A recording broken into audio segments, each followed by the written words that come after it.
When the political situation in the country stands like it is right now, sports become an alternative symbol of national unity, and that is what we're about to do right now on the touchline Y254. It's a great Saturday evening, afternoon. Hope you're enjoying your weekend. My name is Maxwell Wasika, and remember, this is a program that comes to you every Saturday, 12 to 2. Myself, Maxwell Wasika, alongside Robert Osoro, taking you through, and I'm reliably informed in my absence last weekend on Saturday. He did an excellent kind of job, and he did it properly, and probably his favorite drink is on the way coming. Big man, big man, how have you been, Bana?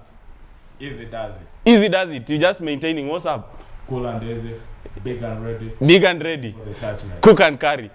Come on, man, I did not know that. Sportspages, of course. Kenyan Premier League updates. Several fixtures postponed due to, the current situation politically, political turmoil in several parts of the nation, and the fixtures that were earmarked to be played in various pitches in the country this weekend have been postponed. Remember, Sea Leopards, who are the Go TV Shield champions, were supposed to take on Chemili Sugar Kariobangi Sharks, who are slated to lock horns against Nzoia Football Club, both debutants of top tier, alongside Sony Sugar against Thika United, and Thika United are relegation bound, and another fixture was to pit Nakumat against Zukericho, both of them having promoted to Kenyan Premier League this season. All of them have been rescheduled to another date.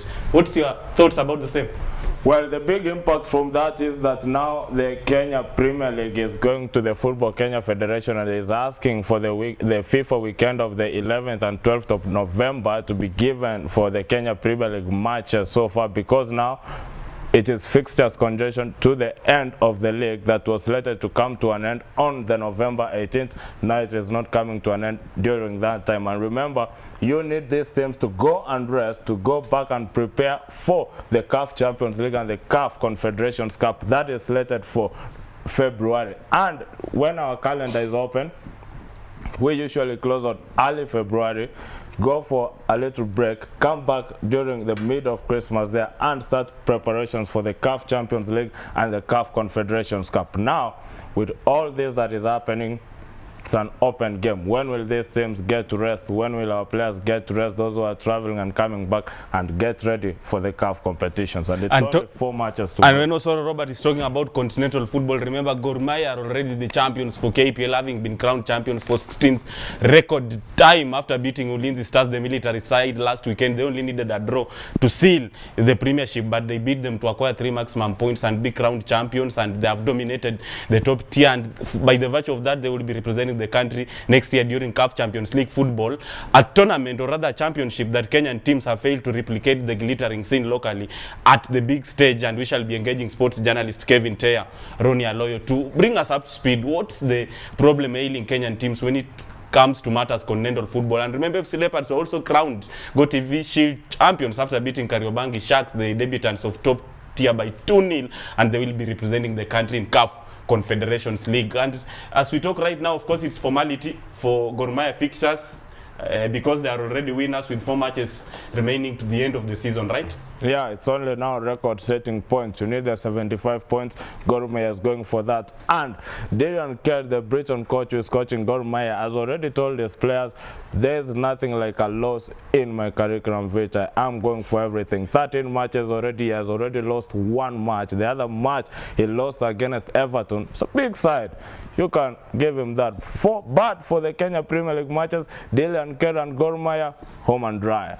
Home and dry. Gor Mahia are on the top of the table, closely followed by Sofapaka, then Tusker, the reigning champions of 2016-2017, are sitting pretty third on the log. And remember, talking about Tusker FC, James Situma, Tusker FC skipper and Kenyan international, and of course he's also the Kenya Footballers Welfare Association president, will be joining us shortly to take us through matters, KEFWA stroke Lupus Kenya tournament awareness competition earmarked for early next year, and the details about the same, together with this crew. And remember, Western Stima are facing relegation alongside Moroni Youth and Thika United. I don't know what's your take about the relegation battle. I saw Huddersfield beat Manchester United and they were from the championship coming on to the Premier League. The teams that left the championship, the nationwide league here in Kenya, and came to the top flight league. You look at Zukericho, you look at Nakumat, you look at Kariobangi Sharks, and then Nzoia Sugar have been performing K-Sharks and Nzoia Sugar are in the top 8. They are going to be there. Nakumatt Kericho are number 12 and 13. They are trying their best to be there. Now, at the end of the day, these are the teams that after they come to the Kenya Premier League, their players see the exposure of the Kenya Premier League. They don't want to go back to the nationwide. Now, for the Kenya Premier League teams that have been not preparing very well, been selling players like Western Stima did, you get your best bunch of players, you loan them to other clubs, you are going to suffer. Thika United is a new academy for the Kenya Premier League clubs. Every day you churn good players, you sell them. Now, you have got to suffer. Moroni Youth, you don't have your mercurial players like Wycliffe Ochomo who left. Now you need the goals, you don't have the goals. You have got to go down, my guy. And there is uncertainty with regards to promotion and relegation of teams. Remember, the verdict is to be made on November 3rd with regards to the legitimacy of the top tier and its composition, whether it's supposed to consist of 16 or 18 teams. We shall be keeping an eye on that and keep you posted with how that pans out, and maybe if 2 teams are to be relegated, then 2 are to be promoted from the NSL. Away from that, CHAN update. You have some reactions with regards to CHAN update after Kenya failing to host the tournament, and good riddance. Kenyans have been named to spearhead the organization of some initiatives. I don't know if it's good riddance or what. I understand that the Football Kenya Federation has been named into the organizing committee of the CHAN tournaments 2017 to 2019. And also the under-17 competitions where journalist Herbert Machiro has been named. What I can say is, I think CAF realized Kenya doesn't understand what it goes on to organize a tournament. We need these people here, let them be here and see how these tournaments are organized. Then, if we ever have a chance of giving these tournaments to Kenya, let's say 20, 25 years later, they know what to do. They know what to do. That's with regards to CHAN update. Remember, the tournament was supposed to take place in the country next year. Of course, it's earmarked for 12th January kickoff 3-week tournament, but Morocco took the hosting rights after representatives of Confederation of African Football crisscrossed various parts of the nation, just trying to assess the situation and readiness of the country to host the tournament, and maybe they deduced that we lack what it takes, and that's why it was given to Morocco. But Egypt coming in, of course, having been eliminated by Morocco, and now they have been given a chance to participate, but finally turning it down. Can that be a strategy for Kenya to be given the mantle? That's a conversation I'm not... what I can say is I'm not sure the mechanism of Kenya being given a chance to go into CHAN, because for Kenya, they had qualified as hosts, which they failed, and now they did not participate in the qualifiers. Now, if CHAN is going to give them a wild card and say, just come and play in the tournament because Egypt has pulled out, is another conversation altogether, because now there are some teams who played in the qualifiers or best runners-up in their groups, and they did not qualify for the tournament. They can say, we are more eligible to go into that tournament more than Kenya, because now Egypt is out of the tournament. It is Sportspages, and remember, you can interact with us on our social media platforms. We have a new SMS line 22162, starting with the word touchline. Keep your contributions coming, and of course you can give even your predictions with regards to the early kickoff fixture pitting Manchester United, who stumbled to their first loss since the season kicked off last weekend, playing against Spurs. Give your predictions coming in, and probably you can be a lucky winner in case you get your score correct. And now finally on rugby, with regards to our segment, the Sports Pages, the squad was named 42-man squad, provisional though.